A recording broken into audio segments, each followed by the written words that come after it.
Good evening students. आप सभी लोगों का एक बार फिर से श्योर एकेडमी के प्लेटफॉर्म पे बहुत बहुत स्वागत है। और हम लोग प्रस्तुत हैं मिशन यूपीएससी और यूपीपीएससी 2021 प्री एग्जामिनेशंस में। कल हमने दो कक्षाएं ली, एक तो पॉलिटी पे विपेश सर ने लिया और दूसरा जैनिज्म पे, नास्तिक धर्मों में जैन धर्म पे जो है हमने लिया क्लास।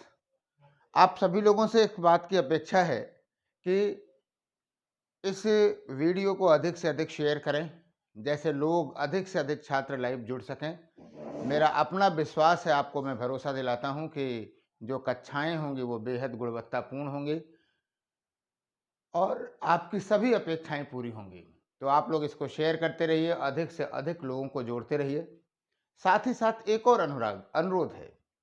देखो, संस्कार तो श्योर एकेडमी के परिवार में कूट कूट कर भरा हुआ है, इसमें तो कोई संदेह नहीं है।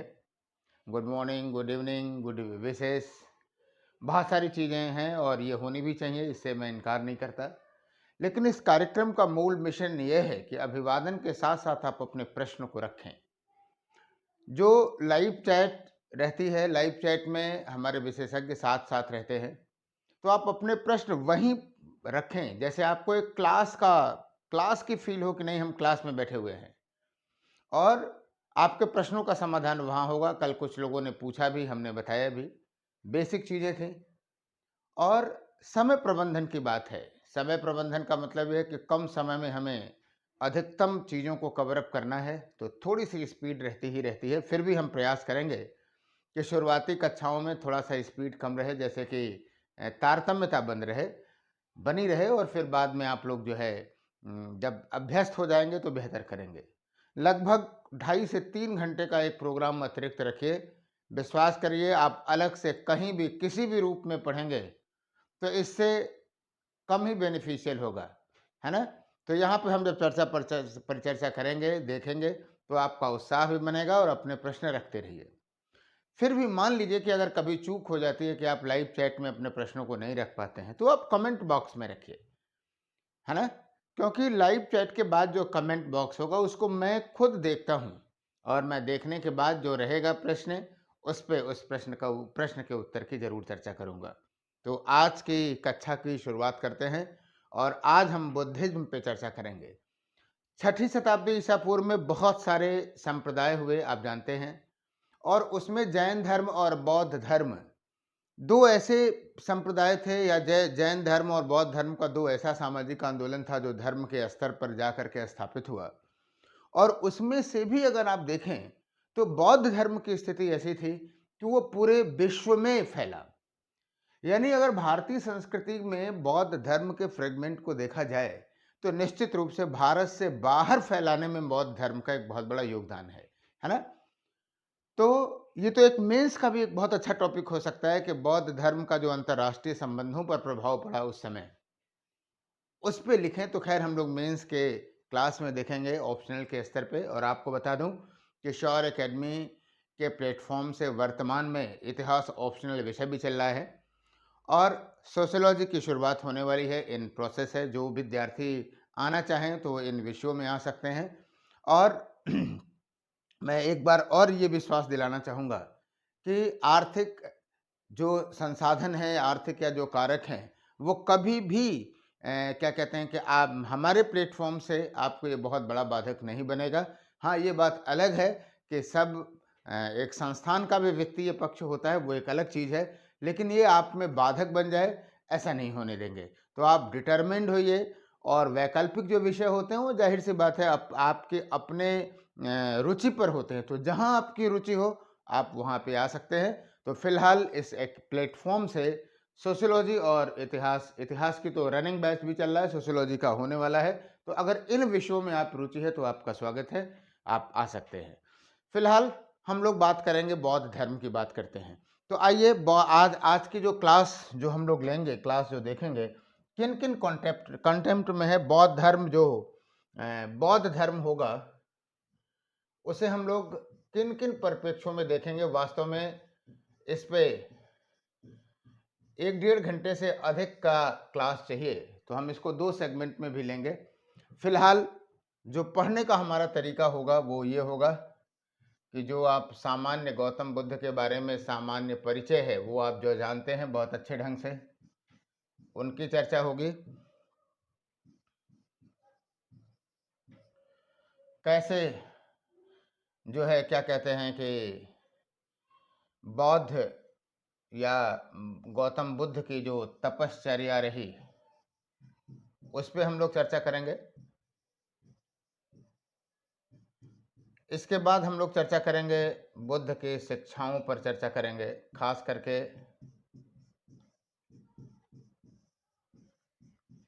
जो उनके दार्शनिक विचार हैं। शिक्षाओं के साथ साथ एक अलग हम लिख देते हैं जो फिलॉसफी है, बौद्ध दर्शन है, दार्शनिक विचार हैं, यहाँ से सवाल आते रहते हैं, इन पे हम चर्चा करेंगे। इंटेलेक्चुअल पार्ट है, इंटेलेक्चुअल एस्पेक्ट है बौद्ध धर्म का। इसके बाद हम लोग देखेंगे कि कुछ प्रमुख शिष्यों की भी चर्चा करेंगे। कभी कभी वहाँ से सवाल प्रीलिम्स में बन सकते हैं, कुछ प्रमुख शिष्यों की चर्चा करेंगे। बौद्ध संघ की कार्य प्रणाली की भी चर्चा करेंगे, बौद्ध संघ की कार्य प्रणाली, इस पे चर्चा करेंगे। बौद्ध संगीतियों पे चर्चा करेंगे और बौद्ध धर्म ने का जो कलात्मक पक्ष है उन कलात्मक पक्षों पे भी चर्चा करेंगे। बाकी बौद्ध धर्म को किसने संरक्षण दिया, किन शासकों ने, ये भी चर्चा करेंगे। तो ये सारे डायमेंशंस हैं, बौद्ध साहित्य है, बौद्ध लिटरेचर है। तो कई बार लगता है इस बात को कि इतने सारे टॉपिक को अगर हम समेटना शुरू करेंगे तो स्पीड बहुत ज़्यादा हो जाएगी। फिलहाल शुरुआती दौर में हम लोग थोड़ा सा धीरे भी पढ़ लें, कोई दिक्कत नहीं है। आवर्स को बढ़ाएंगे, बस आप मेंटली रूप से तैयार रहिए। जो हमारा 100+ आवर्स का पैकेज है वो परफेक्ट होगा आपको एग्जामिनेशन को कंप्लीट कराने में। हाँ, समय आपको देना पड़ सकता है। अभी 2 घंटे 2.5 घंटे समय दे रहे हैं, हो सकता है 3 घंटे का भी समय देना पड़े, 3.25 घंटे का भी समय देना पड़े। तो हम टाइम को रिशेड्यूल भी कर सकते हैं कि 7:30 से लेकर के 10:30 तक का टाइम, एकदम 3 घंटे आप हमको दीजिए और निश्चित रूप से हम आपको उस लेवल पे ले जाएंगे कि आपका कॉन्फिडेंस आ जाए, और कॉन्फिडेंस आने के साथ साथ जो है क्या कहते हैं कि आपको लगे कि हाँ हाँ बहुत आसानी से लग सकते हैं, राइट। और एक बार फिर वही बात को दोहराना ठीक नहीं है कि आपको सारी सूचनाएं सही समय से मिल सकें। इसके लिए आप जो है सब्सक्राइब करें चैनल को और बेल आइकन दबाएं, जैसे सारे नोटिफिकेशंस मिल जाएं। आज मैं वीडियो में आपको टेलीग्राम लिंक भी दे दूंगा कि उससे भी आप जुड़ सकते हैं, टेलीग्राम लिंक से भी जुड़ सकते हैं और वहाँ पे क्या कहते हैं कि अपने प्रश्नों को छोड़ सकते हैं और उस प्रश्न पे आधारित चर्चाएं कर सकते हैं, है ना। हाय हेलो वहाँ पे मैं जो है वो ठीक नहीं रहेगा और समय भी नहीं रहेगा उसके लिए, राइट। तो फिलहाल आज की क्लास को हम लोग शुरुआत करते हैं और फिर आप लोग जो है इसको शेयर भी करते रहिएगा, देखते भी रहिएगा। और उससे भी ज़्यादा महत्वपूर्ण पक्ष ये है कि आप अपने प्रश्नों को जो है ज़रूर रखिएगा, राइट। और जिस दिन से आप प्रश्न रखना शुरू कर देंगे मैं मान लूँगा कि आप एकदम पूरी तरह से इस पे क्या कहते हैं कि सक्रिय हो गए हैं। तो आइए बौद्ध धर्म की सामान्य बातों को जानें। एक तो निश्चित रूप से आप जानते हैं कि जो इसके संस्थापक थे, ये भी बताऊं, गौतम बुद्ध थे। एकदम छोटी छोटी बातें कभी कभी पूछ लेता है, तो उन छोटी बातों से भी हम शुरुआत कर रहे हैं। अब इससे जो है इससे नीचे शुरुआत नहीं हो सकती है। जन्म स्थान जो था वो लुम्बिनी था, जन्म स्थान लुम्बिनी, लुम्बिनी नेपाल में है। लेकिन जो राज्य था कपिलवस्तु, इनका जो राज्य था कपिलवस्तु था। उत्तर प्रदेश के सिद्धार्थ नगर से पहचान की जाती है कपिलवस्तु की पिपरहवा से, है ना। और आधुनिक जो है पिपरहवा से इसकी पहचान की गई है। किताबों में आपको पिपरहवा मिलेगा, ये अच्छा सवाल है, कभी भी पूछेगा तो आप मिस कर सकते हैं। कपिल वस्तु की पहचान जो है पिपरहवा से है, सिद्धार्थनगर जिले में, उत्तर प्रदेश से है। लेकिन पिपरहवा एक और नया रिसर्च इस पे आया कि एक गांव है यहीं, तिलौरा कोट, तिलौरा कोट, तिलौरा कोट। तो अगर कभी तिलौरा कोट को पूछ ले तो भी आप जानते रहिएगा कि इनके जन्म स्थान और उससे राज्य से संबंधित ये पार्ट रहा है। राइट। कपिल वस्तु पे पिता का नाम जानते ही हैं आप। और अगर बाय द वे किसी का मिस हो रहा है तो परेशान न होइए, साथ में स्क्रीनशॉट ले लीजिए, लिख लीजिए, धीरे धीरे बातें चल रही हैं। माता का नाम महामाया, महामाया। और आपको बताऊं, कभी कभी छोटी छोटी चीजें पूछ दिया जाता है कि किस वंश की थी, तो आप जानते रहिएगा कोलीय वंश की थी। हालांकि जो जनजातियां हुआ करती थीं उस समय, जैसे रामग्राम के कोलीय थे, पिप्पलीवन के मौर्य थे, शाक्य थे, कपिलवस्तु के, तो जनजातियों में एक खासियत ये थी कि वो रक्त की शुद्धता पे बड़ा बल देते थे और उनको लगता था कि उन्हीं का जो ब्लड है वही सबसे अच्छा है, और इसलिए कभी भी दूसरे से शादी नहीं करते थे, दूसरे कुल में शादी नहीं करते थे। आज के डेट में अगर ऐसी शादियां देख ली जाएं तो सगोत्री शादी हैं, वो नहीं मानी जाती हैं, है ना। तो वो लोग उस समय करते थे। फिलहाल जो महामाया थी वो कोलीय वंश की थी, और इनकी मौसी का नाम आता है लालन पालन के संदर्भ में। वो कहानी आप बहुत अच्छे ढंग से जानते हैं, मैं बताता हूँ। मौसी का नाम महाप्रजापति गौतमी, महाप्रजापति गौतमी। और जो पत्नी का नाम यशोधरा, और पुत्र का नाम जो है क्या है,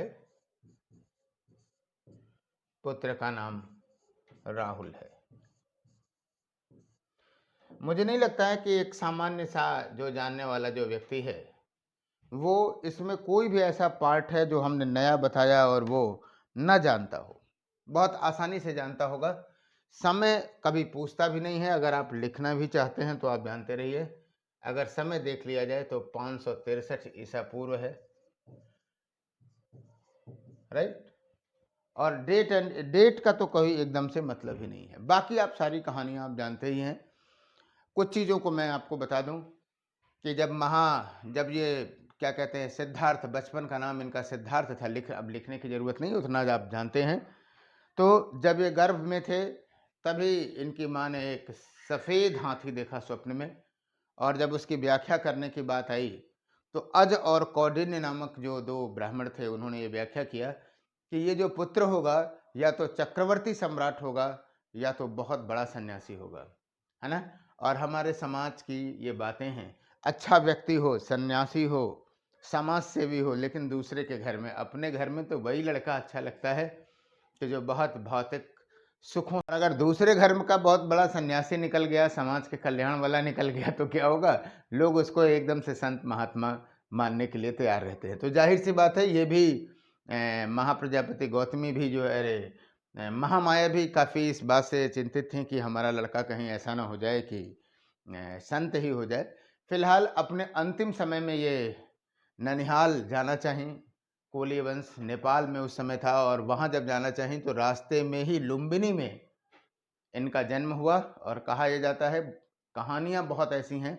एक टर्मिनोलॉजी आपको बता दूं, जातक ग्रंथ होते हैं, जातक ग्रंथ बड़ा फेमस रहे हैं साहित्य में, हम लोग चर्चा करेंगे।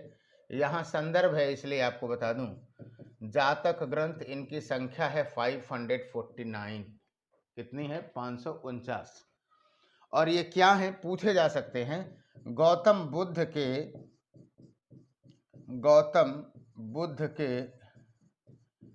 पूर्व जन्मों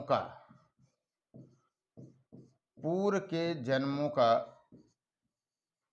से संबंधित कथाएं हैं, ये बौद्ध साहित्य में हैं ये।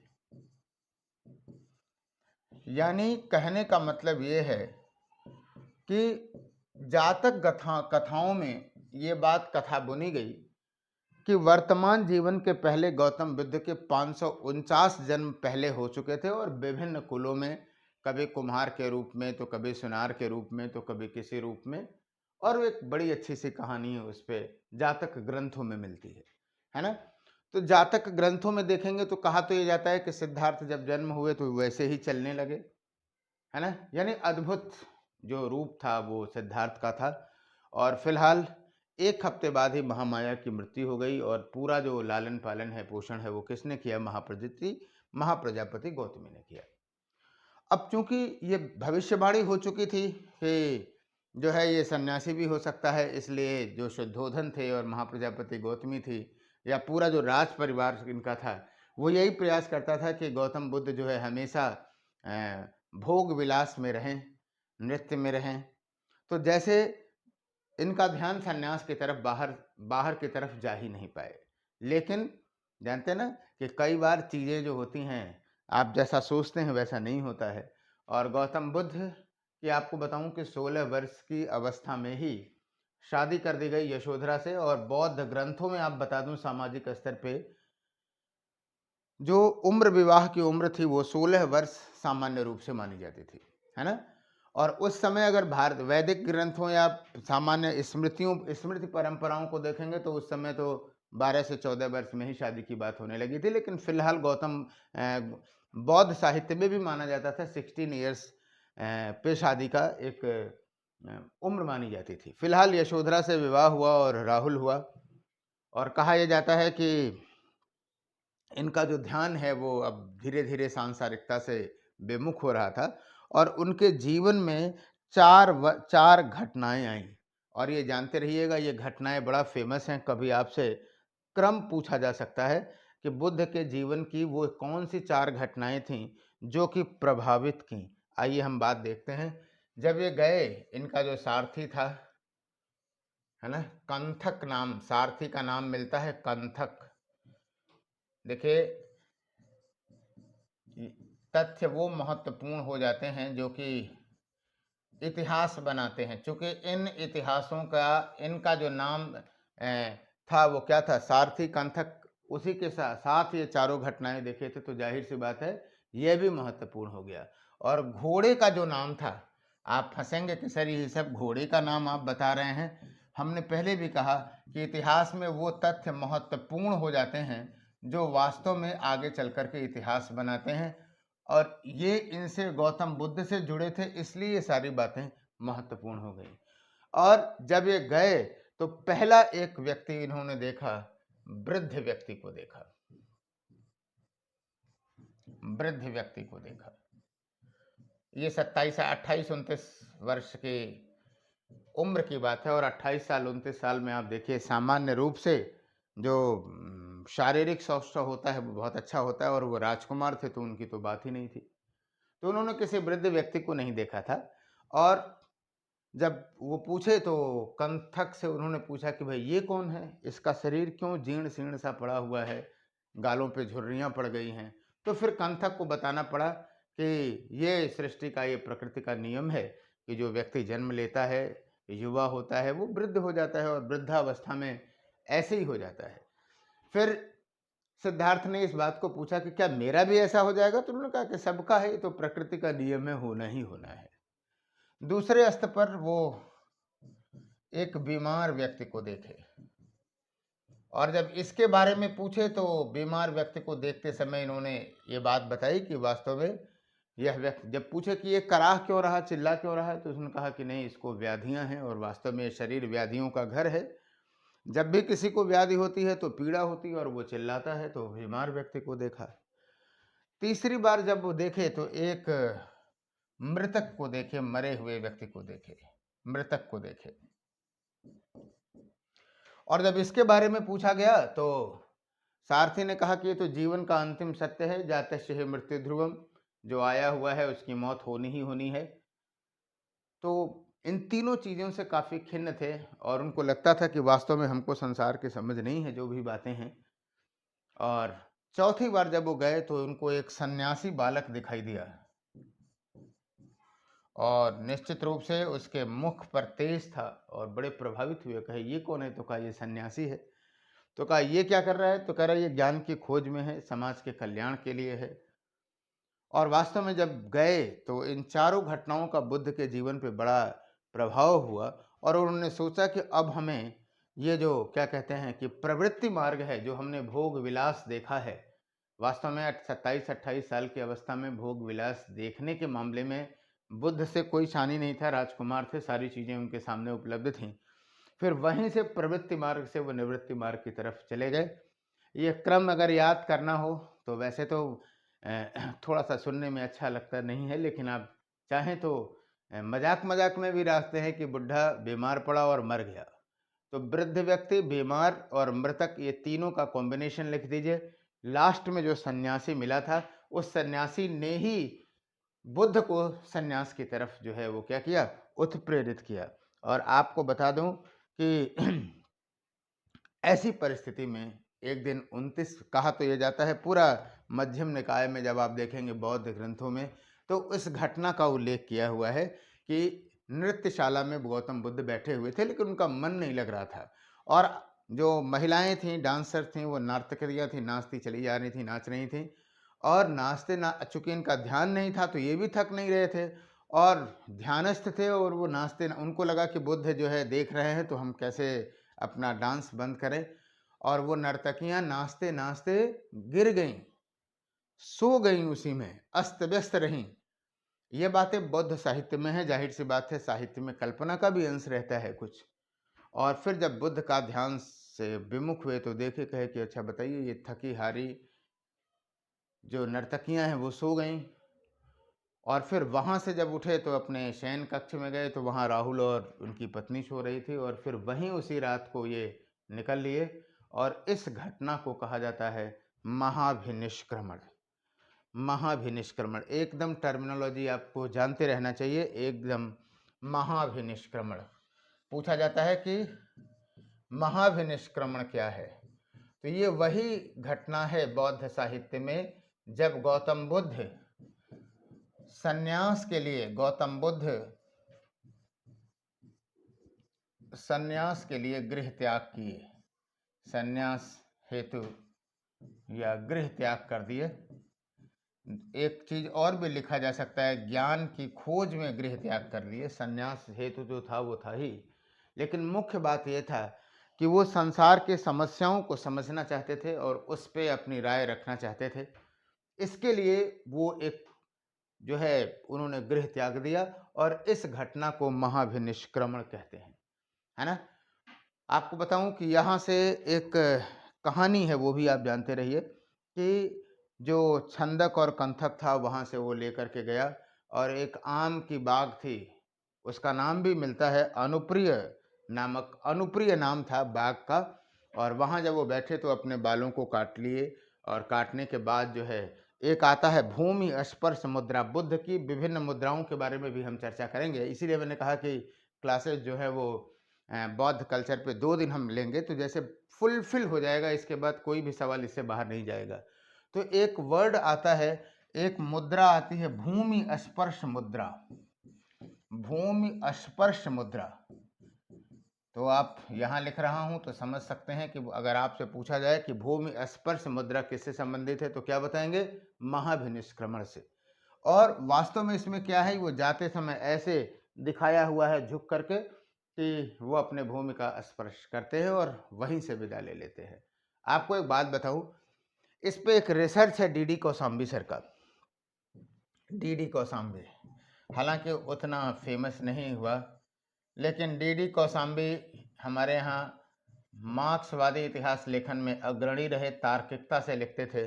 और उन्होंने कहा कि महाभिनिष्क्रमण जो बौद्ध साहित्य में गौतम बुद्ध के इस कर्म को काफ़ी बढ़ा चढ़ा करके जो कहा गया है, उसके पीछे मौलिक कारण ये था कि ये एक तरह से क्या कहते हैं कि पलायनवाद था उनका। कैसे पलायनवाद था? तो कौशाम्बी का कहना ये था कि शाक्यों और कोलियों के बीच में, शाक्य और कोलीय के बीच में जल विवाद था। यानी इसका मतलब ये है कि वाटर डिस्प्यूट बहुत पहले से ही थे, नदी बंटवारे को लेकर के विवाद था। और विवाद वहीं से होता है जब आप जल संसाधन सीमित हों और मालूम हो कि आप उसका ज़्यादा यूज़ कर लें। और गौतम बुद्ध को ये उत्तरदायित्व दिया गया था कि शाक्यों और कोलियों के बीच के विवाद को जो है समाप्त करें। और जब वो विवाद समाप्त करने में सक्षम नहीं हुए तो उन्होंने पलायन कर लिया, है ना। लेकिन आपको बताऊं कि बुद्ध के अगले जीवन बुद्ध के अगले क्रियाकलापों को देखते हुए ऐसा नहीं लगता है कि वो पलायन के दृष्टिकोण से गए। ये घटना हो सकती है लेकिन कारण सही नहीं लगता। क्यों? क्योंकि इसके बाद बुद्ध ने अपना जो संपूर्ण जीवन है वो जन कल्याण के लिए लगा दिया, है ना। तो कहने का मतलब है कि हर एक चीज का एक अदर एस्पेक्ट भी होता है। तो ये भी एक एस्पेक्ट है महाभिनिष्क्रमण का। फिलहाल ये माना नहीं जाता है लेकिन ये एक व्यू रखा गया है। फिलहाल जब ये यहाँ से गए तो कुछ आचार्यों से मिले, गुरुओं से मिले और उनसे कुछ इन्होंने सीखा भी। सबसे पहला नाम आता है इसमें आलार कालाम का। पहला जो इनके जो गुरु मिले वो कौन मिले?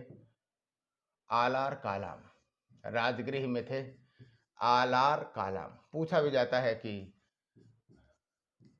साधना का पहला पड़ाव जो था वो आलार कालाम के यहाँ था। और वास्तव में ये सांख्य दर्शन के आचार्य थे। अब आप कहेंगे कि सर मैं सांख्य दर्शन नहीं जानता।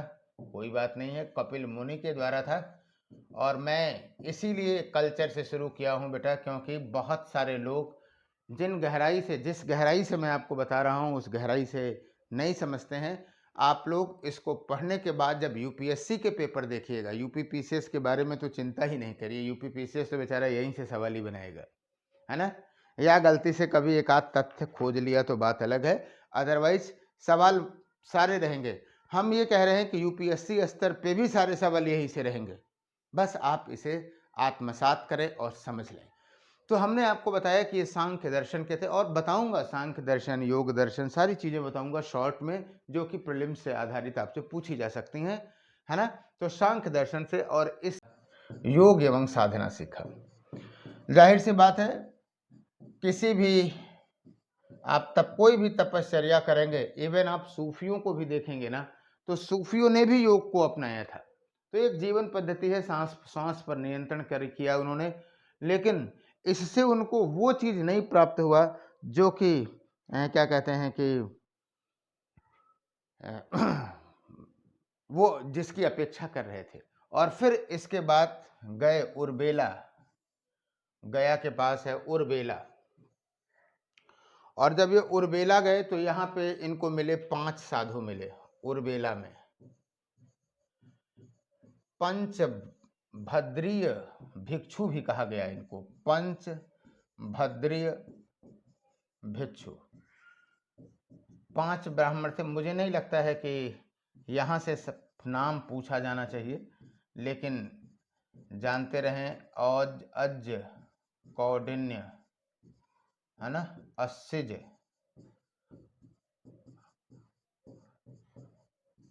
अज कौडिन्य, अस्तिज, वप और भद्दीय, वप एवं भद्दीय। मुझे नहीं लगता है कि ये नाम पूछे जाने चाहिए, लेकिन इतना हम लोग पढ़ा चुके हैं कि धीरे धीरे आपको भी दिमाग में बैठ जाएगा। 1-2 बार देखेंगे तो अज कौडिन्य, अस्सिज, वप और भद्दीय। और ये परंपरागत थे और इन्होंने गहरी साधना की, हम संन्यास करेंगे, भूख उपवास सब कुछ छोड़ देंगे। और कहा जाता है कि महीनों हो गया पंचभद्र भिक्षुओं के साथ उर्बेला में बुद्ध ने भी साधना की। और जब बौद्ध साहित्य को हम देखते हैं तो उसमें बताता है कि हड्डी पसली एक हो गई। ये कहते थे कि अगर मैं अपने उस पे जो है क्या कहता हूँ कि शरीर पे हाथ भी फेरता था तो रोए गिर जाते थे, खड़ा होता था तो चकरा कर गिर जाते थे। और इस कठोर तपस्या के बाद बुद्ध को लगा कि यह रास्ता तो सही नहीं है ज्ञान का, समस्याओं को समझने का। और इसलिए उर्बेला की जो सेनानी की पुत्री थी सुजाता, सुजाता का भी नाम है, देखो जो जो इससे जुड़ेगा वो सब नाम हो जाएगा। सेनानी की पुत्री थी सुजाता, पुत्री थी सुजाता।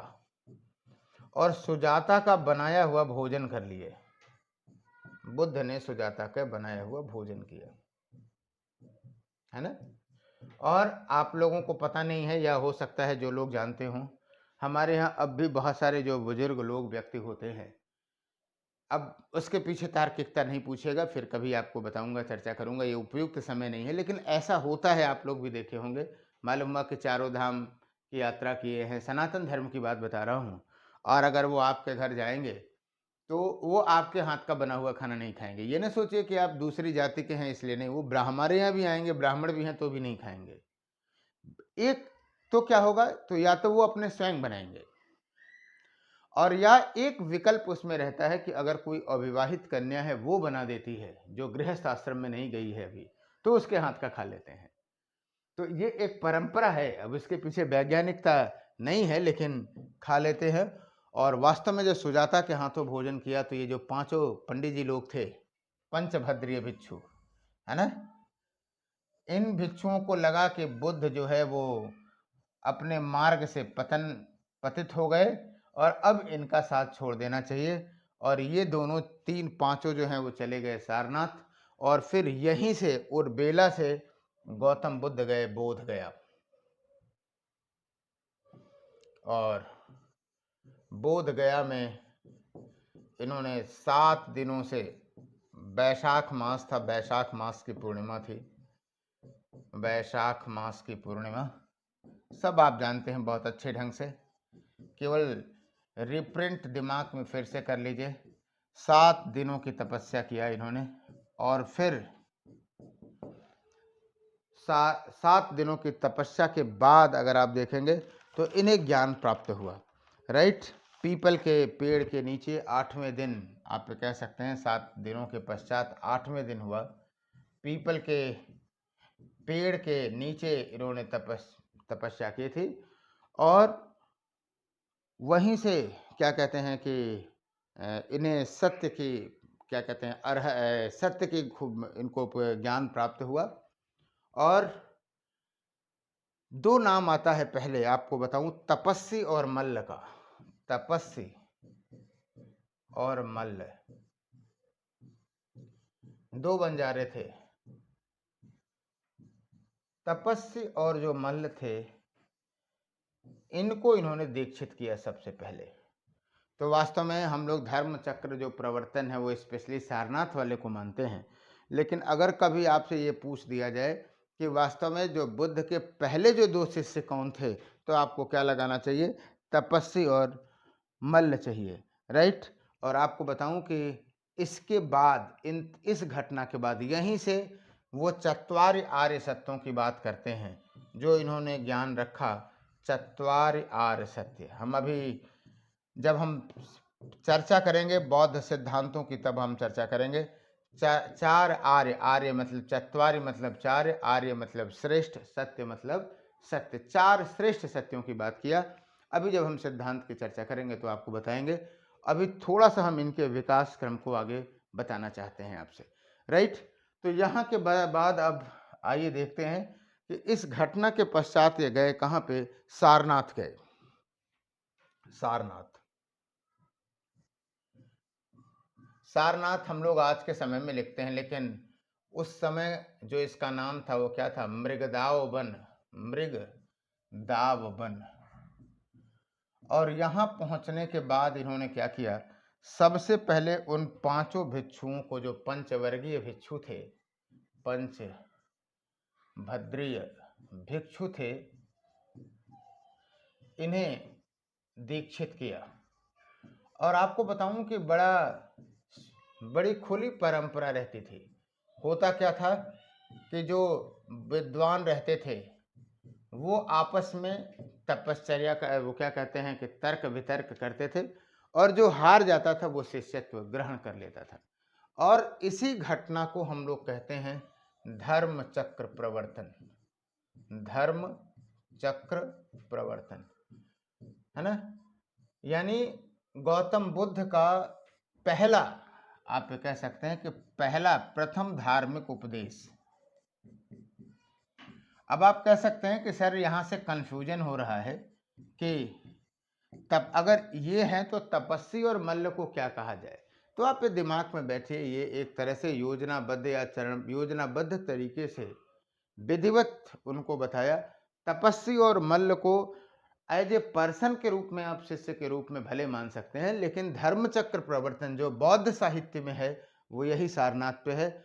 और आप जानते हैं कि अशोक का यहाँ एक स्तंभ है, देखने जाए, अभी तो एपिडेमिक की कंडीशन है, वहाँ हम नहीं कह सकते हैं। अशोक का स्तंभ लेख है, हम भी कई बार गए हैं, आप भी जाइएगा, और जब भी आपको मौका मिलता है तो आप जाएं, वहाँ देखेंगे इसका अंकन वहाँ पे आपको मिल जाएगा पांचों भिक्षुओं का, कि किस तरह से धर्मचक्र प्रवर्तन उन्हें दिया गया। काफ़ी बौद्ध जो मॉन्यूमेंट्स हैं, संस्मारक हैं, उनके लिए ये काफ़ी मतलब महत्वपूर्ण संस्मारक है सारनाथ में, राइट।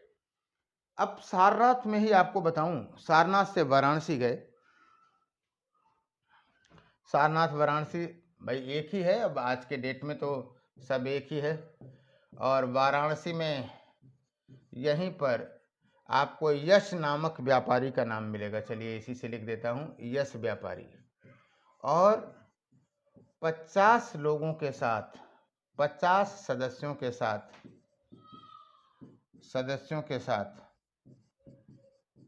उसने शिष्यत्व धारण किया। और आप यहीं से कह सकते हैं कि बौद्ध संघ का नींव पड़ा। याद रखिए, अभी पूछा नहीं हुआ है, अगर पूछ दिया जाए कि बौद्ध संघ का जो नींव कहाँ पड़ा, तो वाराणसी में पुरुष बौद्ध संघों की बात है। याद रखिए, अभी बौद्ध धर्म में व्यवस्था यह थी कि उपासक और उपासिकाएं तो हो सकती थीं, लेकिन संघ में शामिल होने का जो विधान था वो सिर्फ और सिर्फ किसके लिए था? पुरुष सन्यासियों के लिए था। तो बौद्ध संघ का यहाँ से निर्माण ये हुआ। उसके बाद ये गए, उर्बेला गए। फिर से एक क्रम आपको बता दे रहा हूँ, कभी यहाँ से सवाल पूछे तो भी ध्यान में रखिएगा। सारनाथ, सारनाथ, वाराणसी, वाराणसी के पश्चात उर्बेला गए। और उर्बेला में इन्होंने क्या किया कि 30 बौद्ध भिक्षु, 30 बौद्ध नहीं, क्योंकि अभी तो शुरुआती दौर में, एक बात अभी प्रश्न और आपको बता दूं, 30 ब्राह्मणों को इन्होंने दीक्षित किया। अगर हम आपसे पूछें कि जो सनातन धर्म की सामाजिक व्यवस्था थी, उसमें किस वर्ण ने सबसे ज्यादा बौद्ध धर्म को स्वीकार किया? सबसे ज्यादा बताइए। 30 सेकंड रुक जा रहे हैं, आप लोग कमेंट करेंगे, मैं देखूंगा, और मुझे पता है कि मैक्सिमम लोग गलत करेंगे। तो बताइए कि बौद्ध धर्म में सबसे ज्यादा किस वर्ग का प्रतिनिधित्व था? किताबों में लिखा हुआ मिल जाएगा, आपने भी पढ़ा होगा कि सबसे ज्यादा व्यापारी वर्ग था, वणिक वर्ग था। लेकिन यानी अगर ये सिंपल सा सवाल हो जाए कि सर्वाधिक वर्ग था तो वणिक मान लिया जाएगा, लेकिन यहीं हम प्रश्न में एक बार संशोधन कर दें कि प्रारंभिक शिष्यों में किस वर्ग की ज्यादा भागीदारी थी। तो जो प्रारंभिक शिष्य देखेंगे बौद्ध धर्म में बुद्ध के, तो सबसे ज्यादा शिष्य आपको दिखाई देंगे कहाँ? ब्राह्मण दिखाई देंगे, क्योंकि उनसे शास्त्रार्थ करने वाला कौन था? ब्राह्मण ही वर्ग था। तो आप शुरू से भी देख रहे हैं, पंचभद्रे भिक्षुओं को देख रहे हैं, यहाँ पे भी जब ब्राह्मण वर्ड आया तो हमने आपको बता दिया। तो याद रखिएगा कि शुरुआती दिनों में जो था, जो ब्राह्मण वर्ग था। और आपको बताऊं, कई बार तो स्थिति ये होती थी कि जैसे मान लीजिए कि मैं आचार्य हूँ और मुझसे भगवान बुद्ध ने जो है क्या किया कि शास्त्रार्थ किया, और हमारे 10,000 शिष्य हैं। तो जब गुरु ने ही बौद्ध धर्म को स्वीकार कर लिया, तो जाहिर सी बात है शिष्य सारे बौद्ध धर्म को स्वीकार कर लेंगे, क्योंकि वो गुरु को मानते हैं। हाँ, उसमें से हो सकता है कि एकाध शिष्य विद्रोह करे कि नहीं हम नहीं मानेंगे, तो जाहिर सी बात है वो भी शास्त्रार्थ करेगा। और शास्त्रार्थ करने के बाद ये बड़ी समृद्ध परंपरा थी, है ना। आज लोग मिनटों में किसी को राष्ट्रभक्त और राष्ट्रद्रोही साबित कर देते हैं, हमारे ही आप लोगों में है। जहां से वैचारिक भिन्नता हुई नहीं, तो आपको सीधे राष्ट्रद्रोही घोषित कर दिया जाएगा कि आप तो राष्ट्रद्रोही है। लेकिन सोचिए कि हमारी सामाजिक व्यवस्था में कितना खुलापन था कि शास्त्रार्थ करेंगे, तर्क सम्मत ढंग से करेंगे, और जो भी पराजित होगा, जिसके पास उत्तर नहीं होगा, वो उसको क्या कर लेगा? एक्सेप्ट कर लेगा। तो ये ध्यान में रखने की ज़रूरत है। तो क्या निष्कर्ष निकल कर के सामने आया?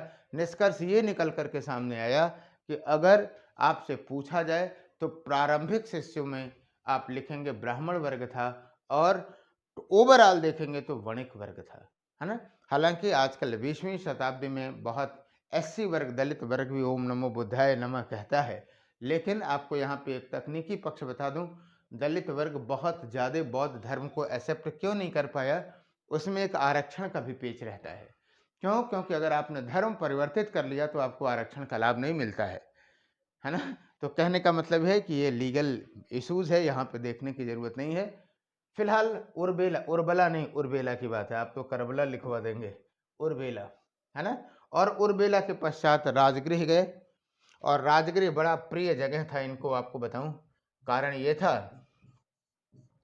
कि बिंबिसार की जो पत्नी थी खेमा, वो भी जो है क्या कहते हैं कि उनकी शिष्या बनी, है ना? देखो एक बात याद रखना, बहुत लड़के कंफ्यूज होते हैं कि सर शिष्या बनना, उपासिका बनना और संघ में शामिल होना क्या एक बात है कि दो बात है? अलग अलग बात है। उपासिका आप हो सकते हैं, है ना? वो तो वाराणसी में ही हो जाएगा। लेकिन एक संघीय जीवन बनने की जो बात आई काफ़ी बाद में आई। तो फिलहाल राजगृह में जो बिंबिसार थे उन्हें राजगृह में वेणुवन विहार दिया। अब यहीं से बहुत सारे प्रीलिम्स के सवाल पूछे जा सकते हैं हर जगह, एकदम से तैयार रहिए। वेणुवन विहार, तो हम कल की क्लास में विहार है, चैत्य हैं, गुहाएं हैं, सारी चीज़ों की चर्चा करेंगे। स्तूप क्या है, बौद्ध मॉन्यूमेंट्स क्या हैं, उन पे हम लोग कल विस्तृत चर्चा करेंगे। आज की क्लास में भी हम लोग सैद्धांतिक पक्षों को रखते हैं। तो वेणुवन विहार बनाया। और यहीं आपको बताऊं कि जो क्षेमा महारानी थी, क्षेमा भी उपासिका बनी, विदुषी थी, बौद्ध सिद्धांतों में रुचि रखती थी, है ना? और कहने का मतलब है यहाँ पे दो नाम आता है, सारपुत्र और मोदग्लायन। बड़ी रोचक बात है, चर्चा करूंगा जब हम लोग शिष्यों पे चर्चा करूंगा, ये चर्चा भी कल ही करूंगा। सारपुत्रों नहीं, सारपुत्र, सारपुत्र और मोदग्लायन, ये बड़े प्रचलित या बड़े प्रिय शिष्य थे। लेकिन सारिपुत्र और मुदगलायन के बारे में एक अजीब व गरीब कथा है, आपको बताऊं। को इंसिडेंस कहिए या एक्सट्रीम ऑफ द को इंसिडेंस। दोनों एक दिन पैदा हुए, डेट ऑफ बर्थ एक था। दोनों एक दिन बौद्ध संघ में शामिल हुए, ये भी ठीक था। दोनों बुद्ध के प्रिय थे, बहुत बड़े संत थे, ये भी सही था।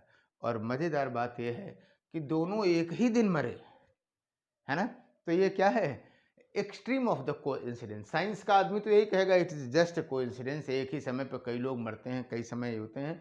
लेकिन जब दोनों एक साथ सारी चीज़ें होने लगती हैं तो एक कोइंसिडेंस तो कम से कम आप कह ही सकते हैं। तो ये था, है ना?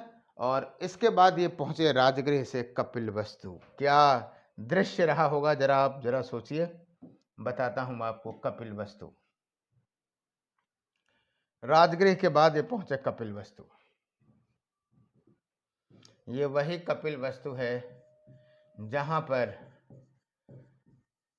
ये पैदा हुए थे और ये कहा गया था कि चक्रवर्ती सम्राट होगा, शुद्धोधन थे। कहा जाता है कि जिस दिन ये कपिल वस्तु पहुंचे उस दिन एक चचेरा जो उत्तराधिकारी था, अब ये तो रह नहीं गए थे, नंदी, नंदी के राज्याभिषेक की तैयारी हो रही थी। और जब ये पहुंचे उस दिन, तो उसी समय नंद और कई राज परिवार, नंद के साथ साथ राज परिवार के सदस्यों को, राज परिवार के सदस्यों को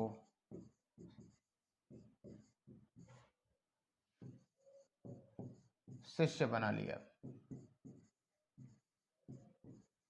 और आपको बताऊं कि ये नंद राजा बनना जा रहा था। और वहीं पर शुद्धोधन ने कहा कि जब कोई व्यक्ति जो है क्या कहते हैं कि अपने पुत्र को सन्यासी के रूप में देखता है और इकलौता पुत्र हो, उसी पे सारा भार हो, और वो सन्यासी हो जाए, सन्यासी होने का मतलब समाज से अलग हो जाएगा, तो बड़ा बड़ा कष्ट होता है। मतलब वो जो दर्द होता है वो सीधे रीढ़ मज्जा में दर्द होता है। इसलिए हे आचार्य, सन्यासी बनने के लिए माता-पिता की अनुमति को अनिवार्य कर दिया जाए। और यहीं से ये एक सामान्य नियम बन गया कि अगर आपको शिष्य बनना है, बौद्ध भिक्षु बनना है, तो आप अपने माता-पिता से इजाज़त लेके आएँगे। अब आप कह सकते हैं कि कौन माता-पिता इजाज़त देगा? तो आपको बताऊँ, उस समय और सामाजिक परिवेश अलग था। सामान्यतया लोग चाहते दुखी भले ज़रूर एक बार हो जाएँ मोहवश, लेकिन वो अनुमति दे देते थे और फिर ये नियम बना, इसी जगह पे बना था। इसके बाद फिर कपिल वस्तु से और एक यहाँ और मुद्दा उठा था महाप्रजापति गौतमी का। महाप्रजापति गौतमी कहती थीं कि हमको भी भिक्षुणी बना लो। भिक्षुणी भिक्षुणी संघ या भिक्षुणी की बात कही कि हमको भी बनाइए। आप जानते हैं जैन धर्म में, कल ही हमने चर्चा किया था कि पार्श्वनाथ के समय से ही संघीय जीवन वहां मान्य था, तो इन्होंने भी कहा कि हमको भी रख लीजिए। और गौतम बुद्ध ने स्पष्ट कहा कि अगर संघ में महिलाएं आ गईं तो ये मुश्किल से 400-500 वर्षों तक जीवित रहेगा, अन्यथा बौद्ध धर्म चिर अस्थायी रहेगा। कई हमारे जो बच्चे हैं या स्टूडेंट्स हैं कई बार कंफ्यूज हो जाते हैं कि बुद्ध महिला विरोधी थे। कहीं कथन कारण में ये सवाल आ जाए कि कथन में ये आ जाए कि बुद्ध महिला विरोधी थे और कारण में कि उन्होंने वो भिक्षुणी संघ के समर्थक नहीं थे, तो कथन गलत हो जाएगा। कहीं भी कोई भी ऐसी बात उन्होंने नहीं कही है जो महिलाओं के सम्मान के विरुद्ध हो, लेकिन वो व्यवहारिक स्तर पे समझ रहे थे कि अगर लोग आएंगे, भिक्षुणियां अगर आ गईं, तो नैतिक मामला, नैतिक प्रश्न बनेगा ही बनेगा और आगे चल करके ऐसी समस्याएं आईं। फिलहाल यहाँ उन्होंने इनकार कर दिया और आपको बताऊंगा कि महाप्रजापति गौतमी पीछे पीछे पीछे पीछे पीछे पीछे वैशाली तक आई और फिर आनंद के कहने पर अल्टीमेटली उन्हें भी क्या करना पड़ा कि भिक्षुणी संघ की स्थापना करना पड़ा। और आपको बताऊं, यहाँ से फिर लुम्बिनी आए। लुम्बिनी में एक इनका चचेरा भाई था देवदत्त, बहुत बदमाश था ये भी, बताऊंगा। देवदत्त को इन्होंने बनाया, देवदत्त को दीक्षित किया। इसके बाद फिर राजगृह आए।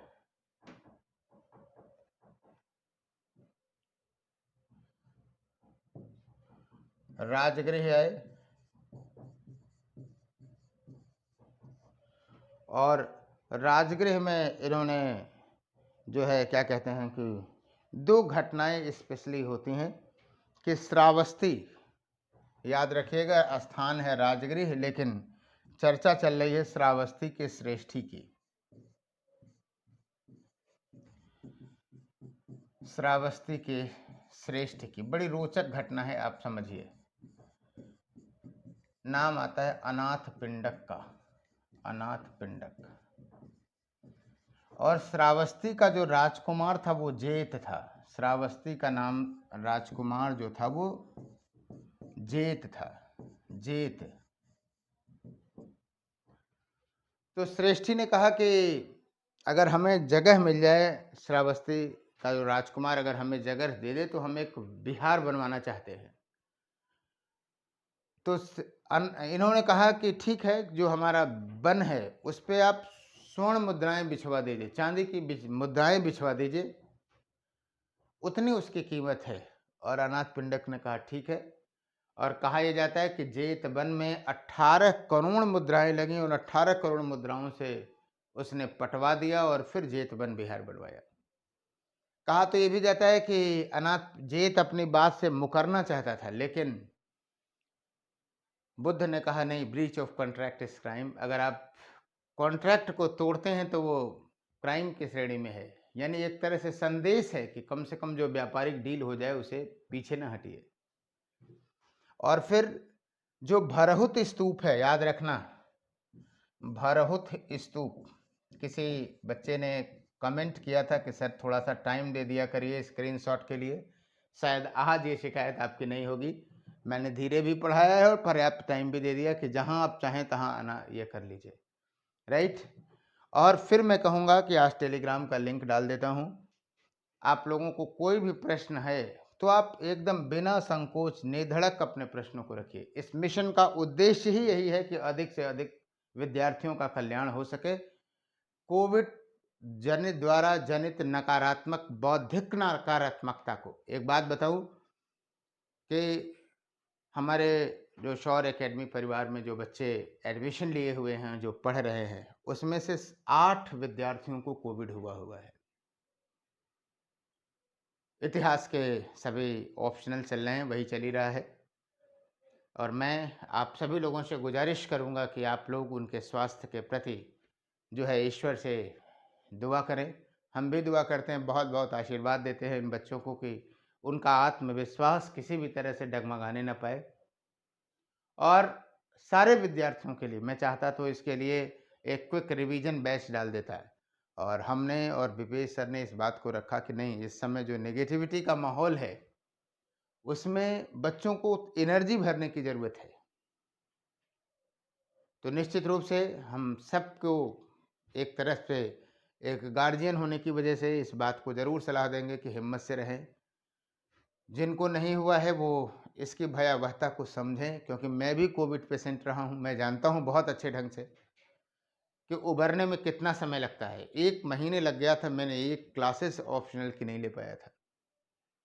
तो आप लोग धैर्य नहीं रखिए और धैर्य नहीं छोड़िए, धैर्य रखिए, निश्चित रूप से सब कुछ सही होगा। और जो लोग नहीं हैं इससे प्रभावित तो ज़रूर हैं, क्योंकि किसी का रिलेटिव है, किसी के घर में है, तो बस हिम्मत ना हारिए, क्योंकि ये कहीं न कहीं ये जो सारा गेम है वो इंटेलेक्चुअलिटी का है, बौद्धिक दृढ़ता का है। और निश्चित रूप से हमारे बच्चे बहुत ही रूप से बौद्धिक दृढ़ हैं। इन 8 में से लगातार सुधार हो रहा है और वो बहुत जल्दी स्ट्रीम लाइन में आ जाएँगे। और हम आपके साथ हमेशा हैं, इस बात को ध्यान में रखिएगा। आज से नहीं, पिछले 14-15 सालों से पढ़ा रहा हूँ। ऑफ़लाइन, ऑनलाइन इंस्टीट्यूट्स में जो बच्चे हमको जानते हैं, आभासी दुनिया में या फिर व्यक्तिगत उसमें, तो वो बहुत अच्छे ढंग से जानते हैं मुझे और मैं कमिटेड हूँ। एकदम मस्त रहिए। कभी-कभी मैं भी टेंस हो जाता हूँ, भावुक होता हूँ, इमोशनलेस नहीं हूँ। कहने का मतलब ये है, इमोशन आ जाता है, आँखें नम होने लगती हैं।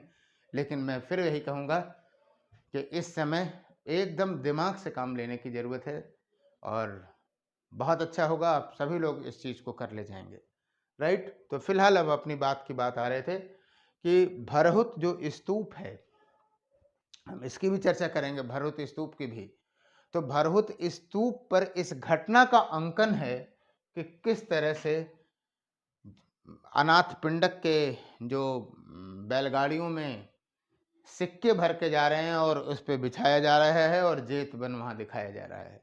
एक और भी बात बता दूँ, जेतवन बिहार, है ना? और याद रखना, ये डील हुई राजगृह में, लेकिन बना कहाँ? जेतवन बिहार, श्रावस्ती में बना। कई बार पूछते हैं लोग कि ये जेतवन की पहचान कहाँ है? श्रावस्ती तो चलो देख लेंगे, श्रावस्ती में कहाँ है? तो आपको बता दूं, 2 गांव हैं, सहेत महेत। ये दोनों गांव अगल बगल हैं, सहेत महेत। श्रावस्ती की जो पहचान है वो सहेत महेत से की जाती है। नोट कर लो, स्क्रीनशॉट ले लो, जो चाहो सो कर लो, बस गलत ना करना सवाल। सहेत महेत। और इस सहेत महेत में भी एक नाम पूछे तो महेत लगाइएगा, याद रखना, महेत, है ना? यही एक और घटना हुआ, छोटी सी घटना है, उसको भी बता दूं। एक श्रेष्ठी कन्या थी, विशाखा। श्रेष्ठी कन्या का नाम मिलता है विशाखा। कहा यह जाता है कि गौतम बुद्ध से मिलने आई और उसका हार जो है वो गिर गया। इतना महंगा हार तो विशाखा ही पहन सकती है, तो उसको फिर दिया गया। और जब विशाखा को वापस किया गया तो विशाखा ने कहा कि नहीं, अब आप इसे नैवेद्य के रूप में ले ले, मैं बौद्ध संघ को दान देना चाहती हूँ। और सच पूछे उससे फिर एक विहार बना, पुब्बाराम। पूर्वाराम या पुब्बाराम बिहार कहा जाता है। पुब्बाराम, पुब्बाराम बिहार। और कहा यह जाता है कि जब श्रावस्ती में आते थे तो एक बार वो जेतवन बिहार में रुकते थे तो दूसरी बार पुब्बाराम में करते थे। फिलहाल राजगृह के बाद ये दो घटनाएं हुई। राजगृह के बाद वैशाली आए और वैशाली में आपको बताऊं कि ये घटना हुई और वो ये हुआ कि आनंद के कहने पर लिच्छवियों ने, इस दो बातें बहुत महत्वपूर्ण हैं यहाँ पे, कलर चेंज करता हूँ जरा आप लोग ध्यान में देंगे कि जो लिच्छवी थे इन्होंने भी एक क्या कहते हैं कि बौद्ध विहार बनाया, कूटाग्रशाला इसे कहा गया, कूटाग्रशाला। ये इसलिए महत्वपूर्ण है कि लिच्छवी स्पेशली जैन धर्मों वालों के संगठन में था। महावीर स्वामी जो वज्जी संघ था, वज्जी संघ में लिच्छवी भी थे, तो लिच्छवियों ने दिया, तो कहने का मतलब यह है कि धार्मिक खुलाफन भी था। तो कूटाग्रशाला का बात हुआ यहीं पर आनंद के कहने पर। और ये आनंद आपको बताऊं कहाँ शामिल हुआ था, वो जो लुम्बिनी बताया था ना ऊपर, यहाँ कर लिख दूं नहीं तो हमको लगता है कि हमने बोला लेकिन या ध्यान नहीं दिया।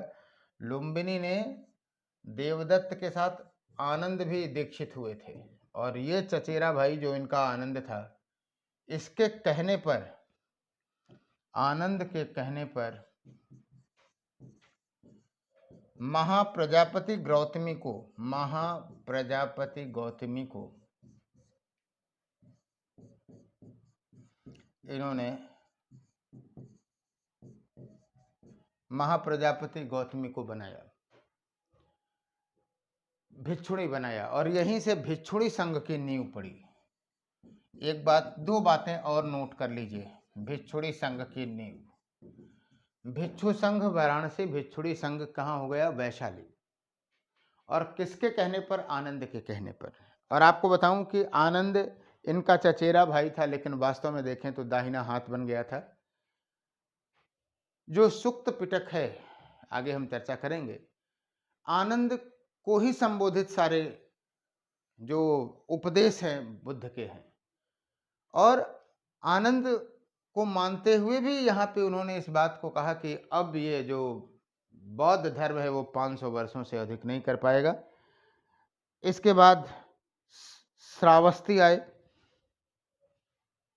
और सबसे ज्यादा अगर समय व्यतीत किया तो श्रावस्ती में, ये सवाल पूछा जा सकता है, श्रावस्ती में 25 वर्षों तक ये रहे थे। तो हमको नहीं लगता है कि कहीं कंफ्यूज होंगे आप लोग। भगवान बुद्ध ने 25 वर्षों तक श्रावस्ती में आए वो। और आपको बताऊं कि यहाँ पर दो घटनाएं हैं बड़ी, काफ़ी फेमस रही हैं, आपको बताता हूं। पहली चीज़ तो अंगुलीमाल का मामला है। अंगुलीमाल को जानते हैं, कहानी सुनते भी आप लोग बहुत प्रेम से हैं, लेकिन आपको बता दूं ये सब संस्कृति के पार्ट हैं। पहले हम लोग इन कहानियों को अपने दादा दादियों से सुनते थे। अपना दादा दादी गांव में, आप लोग शहर में भी दादा दादी हैं तो वो फेसबुक में उलझ गए और बच्चे जो है वो मोबाइल गेम में उलझ गए। तो बच्चों की ज़्यादा कमी है, दादा दादी तो आज भी बच्चों को सर पे ही उठाए रहते हैं। तो ये कहानियों से दूर होते चले गए। और जब कहानियों से दूर होते चले गए तो आप देखिए क्या होता है कि बड़े बड़े स्टार महाभारत के, मतलब शत्रुघ्न किसके लड़के थे ये भी नहीं बता पाते हैं। यही तो हो रहा है। इसीलिए कहा जा रहा है नो योर कल्चरल। आजकल सांस्कृतिक राष्ट्रवाद का समय है और केवल इंडिया में नहीं है, इंडिया में तो थोड़ा विकृत रूप में हो जाता है। क्यों? क्योंकि संस्कृति को समझने के चक्कर में उसे हम राजनीति से जोड़ देते हैं। हम ये नहीं मानते कि मंदिर, राम मंदिर भारतीय समाज का मुद्दा है, हिंदुओं का मुद्दा है। हम लोग उसमें साथ में ये भी छौंका लगा देते हैं कि वास्तव में भाजपा का मुद्दा है और वहीं से राजनीतिकरण शुरू हो जाता है। खैर, पूरे विश्व स्तर पे संस्कृतिकरण की बात है, सांस्कृतिक राष्ट्रवाद, संस्कृति के पहचान की बात रही है। तो कहने का मतलब ये है कि इसीलिए नो योर कल्चर स्पेशली पूछता है, साउथ का कल्चर, नॉर्थ ईस्ट का कल्चर, इसीलिए पूछा जाता है कि आप केवल इतिहास के तथ्यात्मक पहलुओं को जानते हैं, संस्कृति के पहलुओं को जानते ही नहीं हैं। कोई पढ़ाता ही नहीं है और कोई पढ़ता भी नहीं है, और ना कोई बहुत अच्छी किताब ही लिखी गई है इस पे। और जो किताबें लिखी गई हैं, नाम नहीं लेना चाहूँगा, हंसेंगे आप, कि उन्होंने गूगल की सूचनाओं को ऐसा लिख दिया है कि आप गूगल खोल लीजिए और प्लस उनको खोल लीजिए तो लगता है कि उसी से ऐसे राइटिंग किया हुआ है। तो ये दूसरों की कमियां देखने की बात नहीं है, अपने अंदर देखने की जरूरत है कि हम कितने एक्सप्लोर कर रहे हैं, है ना। तो फिलहाल श्रावस्ती में अंगुलीमाल की घटना बताता हूँ, शार्ट में ऐसे लिख दे रहा हूँ अंगुलीमाल, कहानी सुन लीजिए 1 मिनट में। और होता क्या था, अंगुलीमाल ये सबकी उंगली काट करके माला बनाता था। बुद्ध से भी मुलाकात हो गई, उसने कहा कि आप अपनी उंगलियां दे दीजिए, उसको काट के हम माला बनाएंगे। उन्होंने कहा कि बहुत अच्छी बात है, हम एकदम दे देंगे, लेकिन एक बात है, लूट भी लो हमको। लेकिन जरा अपने घर वालों से जाकर के पूछो कि जो तुम पाप कर रहे हो उसमें भी भागीदार होंगे कि नहीं होंगे वो, क्योंकि जो तुम लूट रहे हो उसमें तो भागीदार है। तो उन्होंने कहा जरूर होंगे, लाइए पूछते हैं। जब उन्होंने बच्चों से पूछा तो बच्चों ने कहा पाप आपने किया, आप भोगिए, हम क्यों भोगेंगे। पत्नी ने भी कहा स्वामी ये तो बड़ा मुश्किल है। और फिर वहीं अंगुलीमाल को लगा कि वास्तव में जो काम कर रहा है वो ठीक नहीं कह रहा, और फिर उसने बुद्ध का शिष्यत्व ग्रहण कर लिया। घटना ये थी कि जब ये श्रावस्ती में थे तो उसी समय जो है कौशाम्बी का उदयन भी वहां पहुंचा था। और कहा जाता है कि जैसे बुद्ध ने उदयन का परिचय कराया तो उदयन कांपने लगा कि ये अच्छा, ये वही अंगुलीमाल डाकू है। तो फिलहाल कहा कि बुद्ध ने कहा कि अब इससे डरने की आवश्यकता नहीं है। क्यों? क्योंकि ये अपना नेचर बदल चुका है। फिर उपहार देना चाहा तो इसने कहा कि ना, मुझे कुछ नहीं चाहिए, मेरे पास वस्त्र है जो जिसे पहनते थे, चीवर जिसको कहते हैं, चीवर। कभी पूछ लिया जाए चीवर क्या था। कौशेय काशी में बनता था वो, इसलिए कौशेय भी कहा जाता था। चीवर वो था जो बौद्ध भिक्षु पहनते थे, गेरुए रंग का था। और एक भिक्षा पात्र है और एक डंडा है, बहुत काफी है, इससे ज्यादा हमको कुछ चाहिए ही नहीं। तो अंगुलीमाल के हृदय परिवर्तन की जो घटना है वो श्रावस्ती में हुई। एक और बड़ी हृदय विदारक का आप कह सकते हैं या भावुक पहलू था। एक नाम आता है यहाँ पे, तिस्स। तिस्स नामक, मोगली पुत्र नहीं, तिस्स नामक भिक्षु था। तिस्स नामक भिक्षु था और इसको कुछ त्वचा संबंधी समस्याएं थी, कोढ़ जैसी थी। और खुद जो है भाई बौद्ध संघ में आ गए, बुद्ध के पास आ गए, अपना घर परिवार समाज छोड़ करके आ गए। तो कौन गार्जियन है? भिक्षु ही गार्जियन है। और वास्तव में बुद्ध ने उसकी बड़ी लगन से सेवा की और फिर बाद में वो सही भी हुआ, है ना। और अंतिम वर्षों में आपको बताऊं, फिर वो पावा पहुंचे जीवन के अंतिम समय में। और पावा में पहुंचने के बाद उन्होंने सूकर मद्दव खाया। सूकर मद्दव, कई तरह की बातें हैं। बहुत सारे लोग कहते हैं कि सुअर का मांस खाया, और कुछ लोग कहते हैं कि ये फंगी थी, जो जैसे कि हम लोग खाते हैं मशरूम, उस तरह सा था। और मशरूम जहरीला टाइप का था और वो उससे उनका पेट खराब हुआ। और फिर वो अंतिम समय में पहुंच गए कहाँ? कुशीनगर। और वहाँ उन्होंने सुभद्र को अंतिम रूप से उपदेश दिया और वहीं उनकी मृत्यु हो गई। और कुछ इस घटना को हम लोग क्या कहते हैं? महापरिनिर्वाण कहते हैं। इस घटना को हम लोग क्या कहते हैं? महापरिनिर्वाण।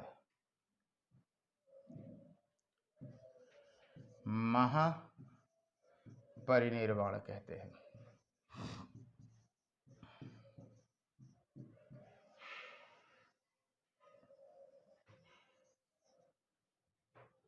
कुशीनगर में यह हुआ, वहीं उनकी अंतिम मृत्यु हो गई। राइट। फिलहाल आपको बताऊं कि मृत्यु के 8 दावेदार थे। मगध का नरेश अजातशत्रु था, कपिल वस्तु के शाक्य थे, वैशाली के लिच्छवी थे, बेलट्ठ द्वीप के ब्राह्मण थे, अलग कप्प के बुल्ल थे, पावा के मल्ल थे, राम ग्राम के कोलिए थे, पिप्पल वन के मोरिये थे। और इन 8 लोगों ने उनके शरीरों को, अवशेषों को लेकर के बांट करके 8 जगह पे स्तूप बनवाए। उसमें से कपिल वस्तु का जो स्तूप है, वही स्तूप मिलता है प्राचीनतम स्तूप के रूप में। बाकी तो नष्ट हो गए। तो हम लोग चर्चा करेंगे स्तूपों की, तब हम बात बताएंगे आपको। फिलहाल आज हम इसके बात करते हैं। ये बातें जो हमने बताई वो बहुत काम की हैं और बहुत सिस्टमेटिक हैं। सभी लोग एक बार इन सारे पेज को, जहाँ से हमने शुरू किया है, एक एक बिंदु को लिखिएगा, स्क्रीनशॉट ले लीजिएगा। वैसे मैंने धीरे धीरे पढ़ाया ही है। तो बौद्ध संघों का कैसे डेवलपमेंट हुआ वो सारी बातें आपको हमने यहाँ पे बता दिया। अब आइए हम लोग बात करते हैं बुद्ध की शिक्षाएं क्या थी। बुद्ध की शिक्षा और सिद्धांतों पे हम लोग चर्चा करें। ये बहुत महत्वपूर्ण पार्ट है और एक एक चीज को समझने का प्रयास करिए। बुद्ध की शिक्षाएं, और वास्तव में बुद्ध की शिक्षाओं में जो सबसे ज्यादा महत्व था वो किसका था? चत्वारि आर्य सत्यों का था। चत्वारि आर्य सत्य, 4 नोबल ट्रुथ। चत्वारि आर्य सत्य, 4 आर्य सत्य थे। चत्वारि आर्य सत्य। आइए एक एक बिंदुओं को देखते हैं। पहला था दुख। सीधे वो कहते हैं सब्बम दुखम, सब्बम दुखम, हर जगह दुख है। बड़ा विशद व्याख्या है। उन्होंने कहा कि जितने भी सुख के कारण आपको दिखाई देते हैं वो सब अंततः दुख के कारण में बदल जाते हैं। तो इसका मतलब है कि क्या बुद्ध निराशावादी हैं? मतलब वो कहते हैं कि जितने भी सुख के कारण, और सुनिए, और भी उन्होंने कहा कि अगर मनुष्यों के आंखों से निकले हुए आंसुओं का संग्रह किया जाता तो समुद्र का पानी कम पड़ जाता और ये आंसू ज्यादा हो जाते। तो क्या दुख को सर्वत्र मानने वाले, अगर कहीं आपसे यह प्रश्न पूछ दिया जाए, कथन एक में डाल दिया जाए कि बुद्ध जो थे वो क्या थे? ने दुख की सत्ता को माना है और या सर्वत्र दुख की बात कही है, और कारण देख दिया जाए बुद्ध निराशावादी थे, क्या आंसर लगाएंगे आप? दोनों ही स्टेटमेंट सही हैं? कमेंट करके बताएं 30 सेकंड में। मैं रुक रहा हूं, मैं देखूंगा।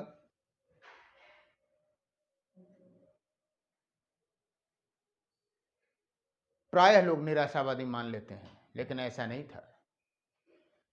बुद्ध ने दुख की सत्ता माना है, लेकिन बुद्ध निराशावादी नहीं थे।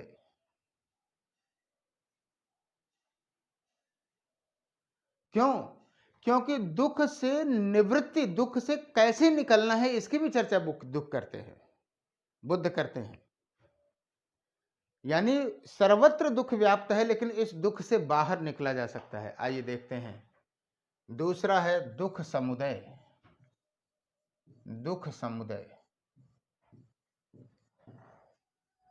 यानी हर दुख का कारण है, दुख का कारण है। और वास्तव में समस्त दुखों का कारण है अविद्या, कि आपको ज्ञान का जानकारी नहीं है। बातें बहुत बड़ी बड़ी बातें हम हो जाती हैं कहते हैं, लेकिन सही बात है, समस्त दुख का कारण अविद्या है। और वास्तव में ये जो अविद्या है ना, वो क्या होता है कि भ्रम जाल में रहता है आदमी, सही चीज जान नहीं पाता, इसलिए दुखी रहता है। और यहीं पर एक वर्ड आता है प्रतीत्य समुत्पाद। ना जाने कितनी बार पूछा जा चुका है। प्रतीत्य समुत्पाद 12 चीजें बताता है, वो एक क्रम है। एक मैं बता दे रहा हूं। फिलहाल मेंस का ये टॉपिक है, आपको लिखने की जरूरत नहीं है, लेकिन कम से कम जानते रहना चाहिए। अविद्या, अविद्या से संस्कार, ये जो 2 चीजें हैं वो पूर्व जन्म से संबंधित होती हैं। 12 चीजों में ना हो तो नोट कर लीजिए, भले याद ना करिएगा। अविद्या, अविद्या से संस्कार, संस्कार से विज्ञान, विज्ञान से वामरूप, वामरूप से खडायतन, खडायतन से स्पर्श, स्पर्श से तृष्णा, तृष्णा से उपादान, उपादान से भव, भव से जाति, जाति से जरा, जरा से मरण। जिसमें से अविद्या और संस्कार पूर्व जीवन से है और जरा और मरण भावी जीवन से है। बाकी जो आपको बताया 8 वो वर्तमान जीवन से, और वही दुख का कारण है। कितना वैज्ञानिक सोच है कि अगर हर जगह दुख है तो दुख का कारण है, दुख का मूल कारण अविद्या है। और ये 12 चरण स्टेप उन्होंने बताया, और उसमें उन्होंने ये भी बताया कि पूर्व जन्म से लेकर के भावी जन्म तक के कारक इसमें समाहित हैं। तो सवाल इस बात का है कि दुख समुदय है, तो अगला सत्य वो ये बताते हैं कि दुख समुदय के साथ साथ दुख निरोध है। दुख निरोध, दुख निरोध का मतलब यह है कि दुख को समाप्त किया जा सकता है। और यहीं से आप ये कह सकते हैं कि सर, बुद्ध का आशावादी जो निराशावादी वर्ड है, यहीं दुख को समाप्त किया जा सकता है, वहीं खत्म हो जाता है। और इसके लिए कैसे समाप्त होगा? उन्होंने कहा कि दुख के कारण को समाप्त कर दीजिए। कार्य कारणवाद इसी को कहते हैं। अगर कभी आपसे पूछ दिया जाए कि क्या गौतम बुद्ध या बौद्ध धर्म कार्य कारणवाद में विश्वास करता है, तो जी हाँ। क्यों? क्योंकि वो रीजनिंग तार्किक ढंग से सोचता है। और चौथे में वो बताते हैं दुख निरोधगामी प्रतिपदा। दुख निरोधगामी प्रतिपदा। और यहां पर अष्टांगिक मार्ग की चर्चा करते हैं। सीधे सीधे आपसे पूछा जा सकता है पीसीएस लेवल पे कि अष्टांगिक जो मार्ग हैं वो किस आर्य सत्य के अंतर्गत आते हैं, तो आपको पता होना चाहिए चत्वारि आर्य सत्य के लिए 8 मार्ग है। कौन कौन से हैं? सम्यक दृष्टि,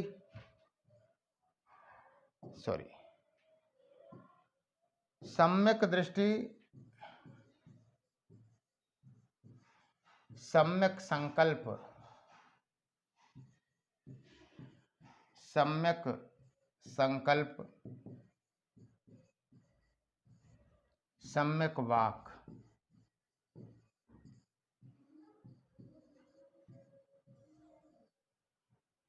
ये संबंधित है प्रज्ञा से, मतलब बुद्धि से। सम्यक समीचीन, समयानुकूल दृष्टि हो, उस दृष्टि के अनुरूप संकल्प हो, और संकल्प के अनुरूप जो है, संकल्प के अनुरूप आपकी वाक हो, बोलना हो, तो ये प्रज्ञा से संबंधित मामला है। फिर सम्यक कर्मांत, सम्यक कर्म हो, सम्यक कर्मांत हो, सम्यक आजीव हो, सम्यक व्यायाम हो,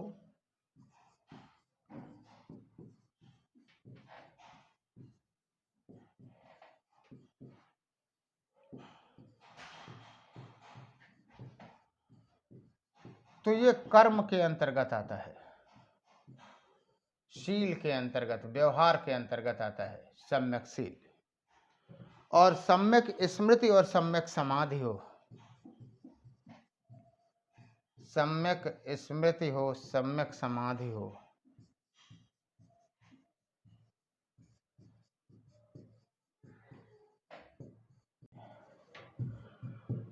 और वास्तव में प्रज्ञाशील और समाधि के माध्यम से ही आप ये कह सकते हैं कि हम लोग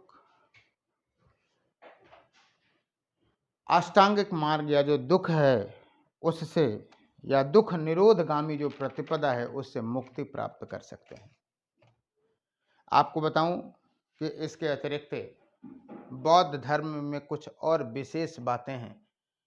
एक एक लाइन आप लोग दिमाग में रखिएगा, और ये यूपीएससी की लाइनें हो सकती है प्रश्न की। जैसे बौद्ध धर्म अनात्मवादी है, आत्मा को नहीं मानता, ये इस पे मौन है वो, इसलिए इसको अनात्मवादी कहते हैं। लेकिन याद रखना, पुनर्जन्म को मानता है,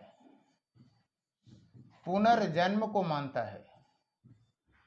आपको बता दूं, भारतीय सिद्धांत में पुनर्जन्म की व्याख्या आत्मा के बिना की ही नहीं जा सकती है। लेकिन बौद्धों ने आत्मा की सत्ता को न मानते हुए भी पुनर्जन्म को माना। यह एक बहुत विशिष्ट तत्व है, और आपसे पूछा जा सकता है वो कहते हैं कि जैसे एक लहर उत्पन्न होती है और गिरती है तो दूसरे लहर को उत्पन्न होने का मौका देती है, उसी तरह से पुनर्जन्म होता है। अनीश्वरवादी है, अनीश्वरवादी है, ईश्वर को नहीं मानते ये। कोई भी लाइन आए तो आप इसे लिखिएगा। वेदों की सत्ता को नहीं मानती, तभी तो ये नास्तिक है। वेदों की सत्ता को नहीं मानती, सत्ता नहीं मानती, है ना। क्षणिकवादी है, क्षणिकवादी है। अंतःदृष्टिवादी है, अंतःदृष्टिवादी है। बुद्धिवादी भी कह सकते हैं, कार्य कारण को मानते हैं, यह बुद्धिवादी है। कोई भी कथन कारण में या स्टेटमेंट में यह स्टेटमेंट आपके सामने आ सकते हैं। और आपको बताएं, अंतःशुद्धिवादी का मतलब हो गया या अंतःदृष्टिवादी का मतलब है, वो सीधे कहते हैं कि सभी संस्कार व्यय धर्म हैं। ये जो संस्कार की बातें करते हैं सनातन धर्म वाले, वो केवल पैसे खर्च करने के लिए हैं, बाकी कुछ नहीं है। राइट। इसके अतिरिक्त आपको बताऊं कि ये मध्यम मार्ग का मानते हैं। और अगर आप पूछें कि बौद्ध धर्म की लोकप्रियता का सबसे बड़ा कारण क्या है, तो हम बताएंगे आपको मध्यम मार्ग का होना। यानी न काया क्लेश अत्यधिक जैसा कि जैनों का था, और न अतिशय भोग विलास जैसा कि शुरुआत में बौद्ध बुद्ध का था। उनका इससे ज्ञान नहीं आता, मध्यम मार्ग से आता है। वो कहते हैं ना कि बीड़ा के तार को इतना न कसो कि तार ही टूट जाए, और इतना भी ढीला न छोड़ो कि संगीत ही का स्वर ही ना निकले। तो क्या होना चाहिए? मध्यम मार्ग। और आपको बताऊं कि मध्यम मार्ग का जिसने अनुसरण किया वो हमेशा सफल रहा। अतिवाद कभी भारतीय परिवेश में सफल हो ही नहीं सकता। राइट। तो हम उम्मीद करते हैं कि आप बौद्ध धर्म के इन सभी पहलुओं पे बहुत ध्यान से सुने होंगे, देखे होंगे। इसके शेष पक्षों के संदर्भ में हम आपसे कल फिर मिलते हैं। बहुत बहुत धन्यवाद। Thank you. जुड़े रहिए और मन से पढ़िए, अवश्य सफलता मिलेगी। Thank you.